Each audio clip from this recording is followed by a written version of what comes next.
Mojawapo kati ya maswali magumu sana ambayo waliwahi kutana nayo wachezaji ni pale ambapo wachezaji wa timu ya taifa ya Uganda ambao wanacheza ile michuano ya ndani ya machan ambayo ilimalizika hivi karibuni, wenyeji wakiwa ni Tanzania, Kenya pamoja na Uganda.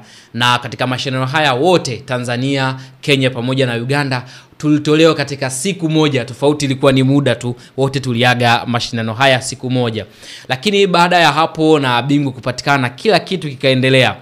Katika mojawapo wa mchezo ambao ulifanyika katika dimba la Mandela Stadium pale nchini Uganda, timu ya taifa ya Uganda The Cranes ilikutana na timu ya Afrika Kusini, ambapo mchezo ule ulimalizika kwa timu ya Uganda pamoja na timu ya Afrika Kusini kutoshana nguvu ya mabao 3-3. Licha ya timu ya Afrika ya Kusini kutandaza soka safi, lakini baadaye Uganda ulichukua mchezo wakati Afrika Kusini anaongoza 3-1 akiamini amemaliza mchezo. Uganda walikuwa na spirit ya hali ya juu, wakasawazisha magoli na baadaye mchezo kaisha 3-3. Sasa baada ya pale, Rais wa Uganda baada ya michezo hii kuisha aliwaita wachezaji na kuanza kuwauliza maswali. Mojawapo kati ya swali ambalo Yoweri Museveni aliwauliza wachezaji wa timu ya taifa ya Uganda ni kwamba kwa nini kuna muda wachezaji wote walipanda mbele na wakamwacha golikipa mwenyewe, ambapo golikipa wa timu ya taifa ya Uganda Joel Mutakubo kuna muda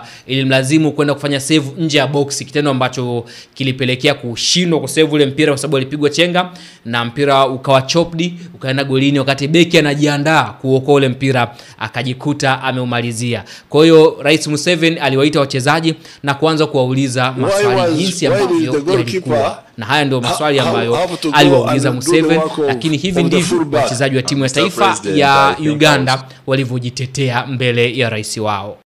Why did the goalkeeper have to go and do the work of the fullback? Mr. President, I think I was caught in the heat of the moment and thought I could defend, but Mr. President, where had the fullback gone? I think the fullback can answer that. Fullback, you come and tell us. What had happened to the fullback? Tell me what had happened.